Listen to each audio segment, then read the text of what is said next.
Europa League, Last 16.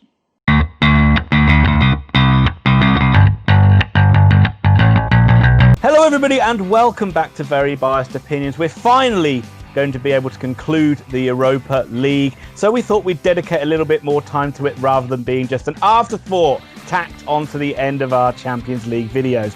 In all honesty, it is a bit of an afterthought competition. However, when it does get to the last 16 stage, I think it generally does become a pretty good competition. Then you've generally got really good sides in it, and as we will see, you've got some excellent sides from all across Europe in it. There are timestamps down below if you want to just jump ahead to certain games, as well as using the chapters feature on the YouTube video itself. However, just do yourself a favour. Do yourself a favour and watch the whole darn video and stick around to the end, because Tom might have some shout outs, he might not. It depends how hard he worked over the last couple of days. And without wasting any more time, let's jump into these matches. Copenhagen versus Istanbul, Basaksehir. So Istanbul, Basaksehir, as we are absolutely butchering, and please tell us how to say it properly down below. So Istanbul, I'm just going to call them Istanbul, and I'm sorry, that's a really cop-out thing, are winning this game 1-0. They're a bit of a surprise package and a bit of an unknown package in European football. They're a little bit of a new side to these European competitions as well. They've only been a club for about 30 years, and they actually won their first league title last season, and they've backed that up by winning the championship again, so it's a real glory time for them. They won their group stage, which had Roma and Borussia Mönchengladbach in it, so they certainly are no mugs at all, and not a side that should be taken lightly. Names you'll probably know in their squad: Demba Ba, I think he's their leading goal scorer, Gael Clichy and Martin Skrtel. They're probably, from a Premiership perspective, they're probably the most well-known players that our audience are probably going to recognise. Up against this Copenhagen side, they're winning 1-0 going into the second leg, and I think they're going to get through. I think they're going to be too strong for Copenhagen, and I think they're going to win this game by 2-1. Yeah, so not a huge lot of difference from me. I'm taking the Europa League seriously for the first time in 3 years of doing this channel, so get hyped, Ian. Since the last time Man United were in it, is what you mean? Yeah, pretty much. That's pretty much, yeah. Copenhagen finished second in the Danish league. Dame Ndoye is their top scorer with 12 goals in all competitions, which isn't actually that many when you think about it. Homegrown talent Jonas Wind is also having a good season with 8 goals, but I couldn't find anything too exciting about this Copenhagen team. I'm really not that impressed by them, and this Istanbul team seemed like fun. So I'm going to go with an Istanbul 1-0 victory. Shakhtar Donetsk versus VfL Wolfsburg. Well, Wolfsburg, what a disappointing end to the season, ending in 7th. They were up near the top of the table for so long last season. I think they were in the battle for 4th for quite a while, weren't they? And then they just fell apart at the end. Absolutely, yeah. Really, really inconsistent. One match they'd be really good, one match they'd be really bad. I think a lot of times you and I found them really negative. We thought they're going to go out there and score goals, and they'd set up with like 5 at the back and 2 holding midfielders, and they didn't seem to care. But they have a fantastic team in Weghorst, Max Arnold, Kevin Mbabu, and Renato Steffen. I mean, those 4 flowing forward, and I think we saw it a couple times. And I think they have an American at center back on their team. I can't remember. Well, yeah, American. About as American as you are. Where am I from? Canada. Particularly. Okay. Wolfsburg lost the first leg to Shakhtar 2-1. Obviously, Shakhtar are always a strong side in Europe. But I think Wolfsburg will do it. I think they're going to win this. I think Weghorst is going to get a brace, and Arnold will add one from range, and they're going to win this next leg 3-1. Not at all, Thomas. Not at all. It is the end of the line for Wolfsburg. I think Shakhtar Donetsk are one of the strongest sides left in this tournament. They're the sort of side that no one's going to want to go away to play there. It's going to be very, very difficult opponents to come up against. They absolutely thrashed everybody in the Ukrainian league this season. I think they only lost 1 game in the whole season or something like that, so they've been incredibly strong. For some reason, looking through their squad, they've got like 11 Brazilians. Like, that's I don't classic. know what the connection is. The Ukrainian league has always spent tons of money on Brazilian players and brought them through. Well, that's better knowledge than me. I didn't actually know that. They really should have gone through in the Champions League. They were in second place, and then they had a nightmare of a final group game against Atalanta. I think playing the Americans is always difficult. And they ended up in the Europa League, but they're storming through the Europa League. Brazilian-born Ukrainian striker Junior Moraes has 23 goals this season, so he's in fine form. And I think Shakhtar are going to be too strong for this Wolfsburg side. I think it's going to be 2-0 to Shakhtar Donetsk. Here's a cracker. Inter Milan versus Getafe. Yeah, a cracker, but Getafe's form has been dreadful. But since coming out of lockdown, we talked about them when we did a few of our La Liga videos, that it's a real glory period for them, trying to get into Europe for the second time in a row. But they've sunk like a stone. They were in Champions League places. They're now finished the season outside of Europe completely. So getting through in this tournament is the only way they're going to get back into any form of Europe next season. But it isn't going to happen for them because Inter Milan are going to be far too strong for this Getafe side. They never got to play the first leg, so this one has been cut down to just one match, and you have to fancy Inter Milan. I think they're going to be too strong. I think they're going to win 3-0, Inter Milan. Yeah, I mean, you can't. They've had a Champions League finish. They're in second in the Italian league. They've overtaken Lazio, who were just incredible before the break.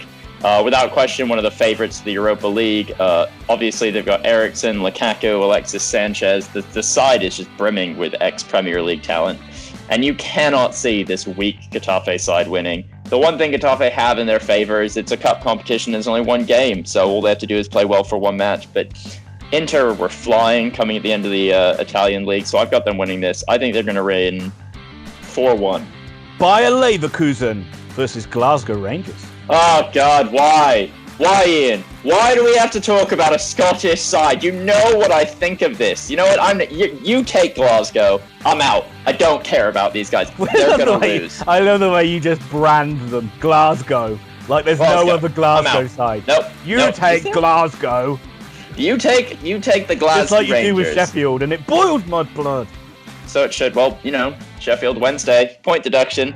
But let's get into what we're actually talking about here. Leverkusen are a fantastic side, but they have had a habit at the end of the season of shooting themselves in the foot.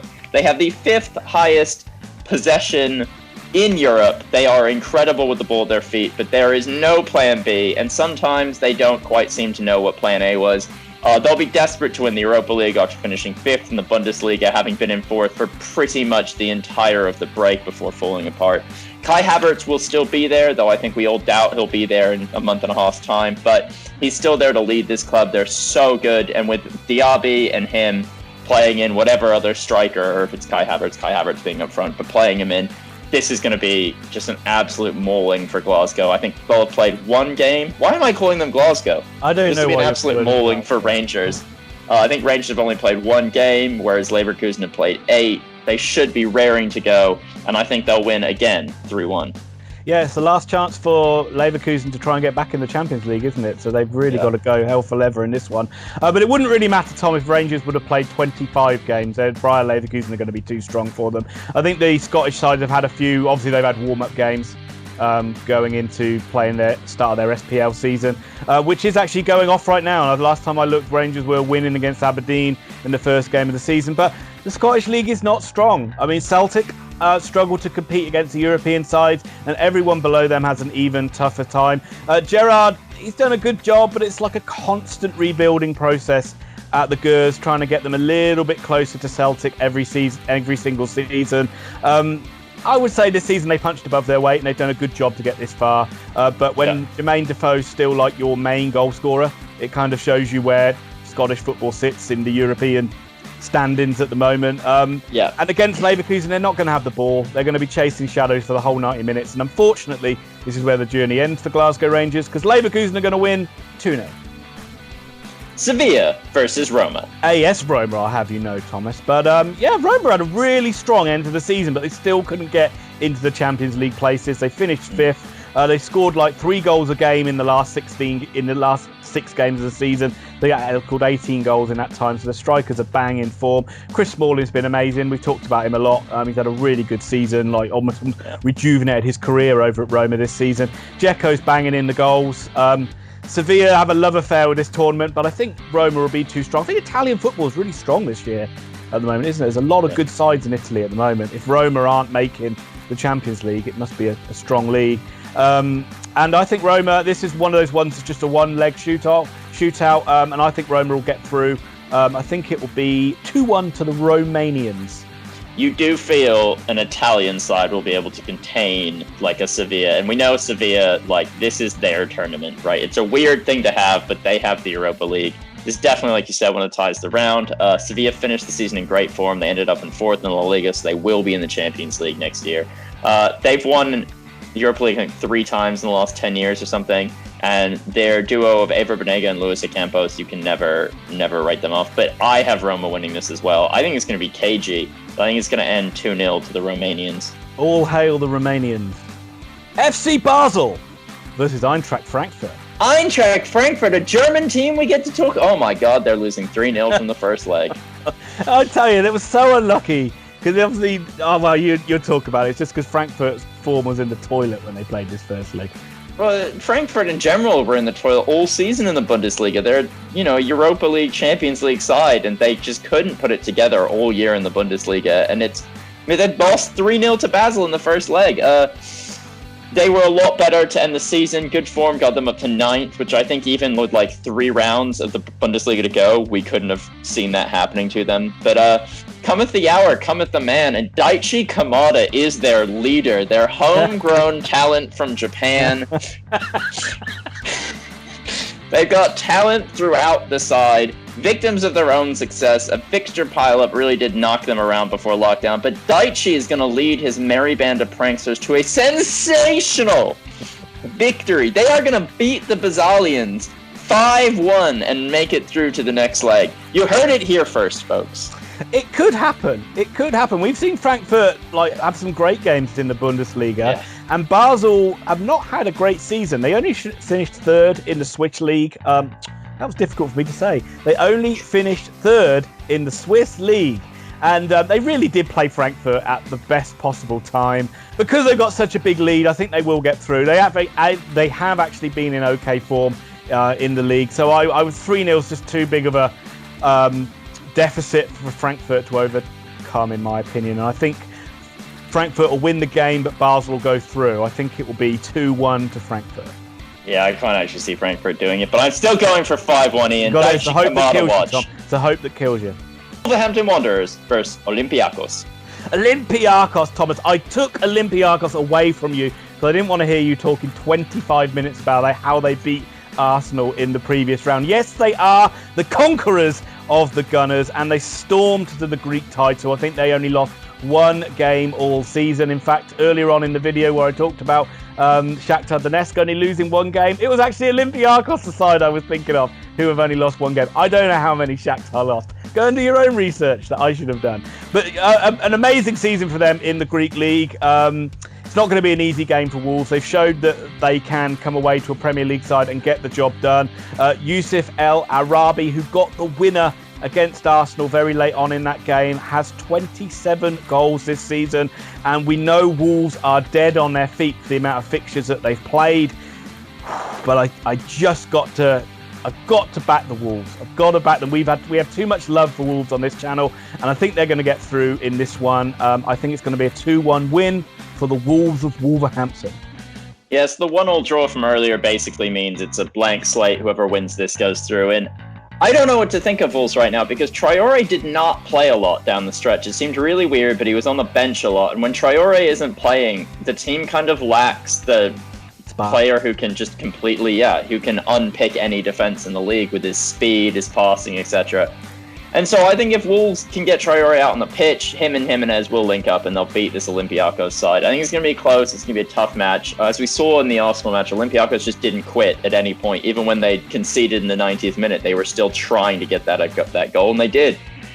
I think Wolves will win this. I think it'll be 2-1. Well, Wolves also do have a pretty good striker that is linked with a club from the next match.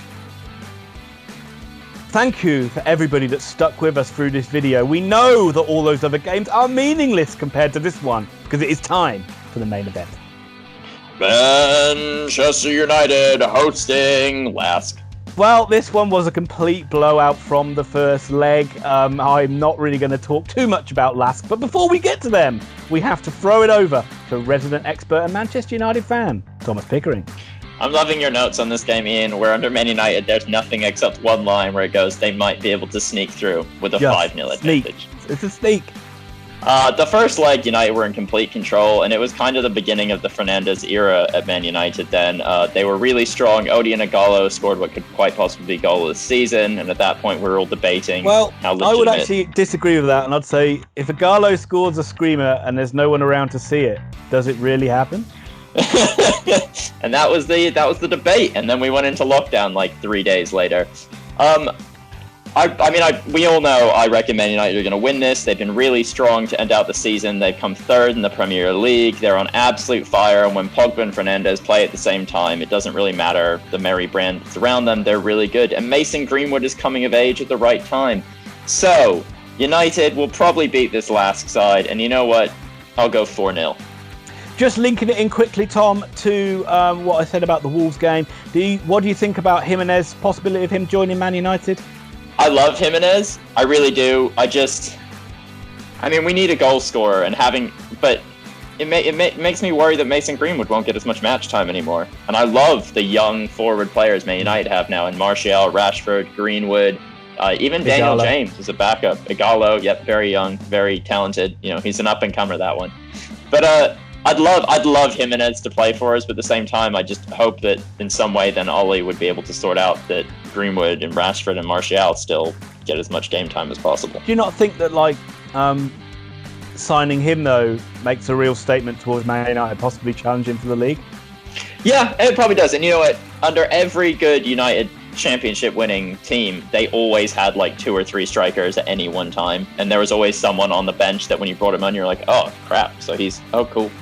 So it could be great. It's just I'm slowly falling in love with this forward line finally, and it's nice to see Martial scoring goals. And I think Martial can only be as good as he is when he starts every game.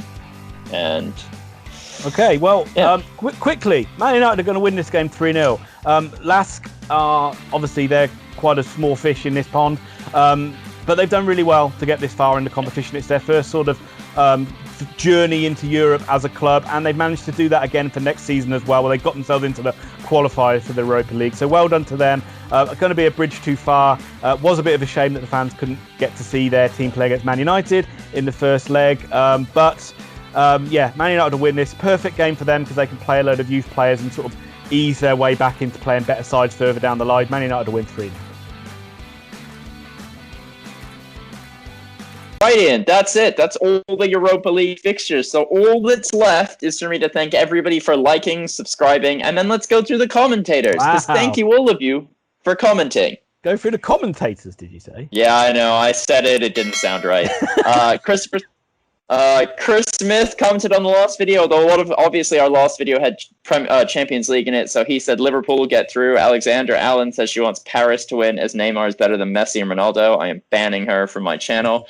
FPL Penguin said Liverpool will win 3-1 against Athletic Madrid. Sorry, mate, that did not happen, and that was it. Those were all the comments. It did not happen, but it made everybody go into a worldwide pandemic because Liverpool lost. Exactly. We can't live in a world where Liverpool lose football matches. But again, thank you from both of us for liking, subscribing, commenting. Please keep following us, and we'll see you for the round of 8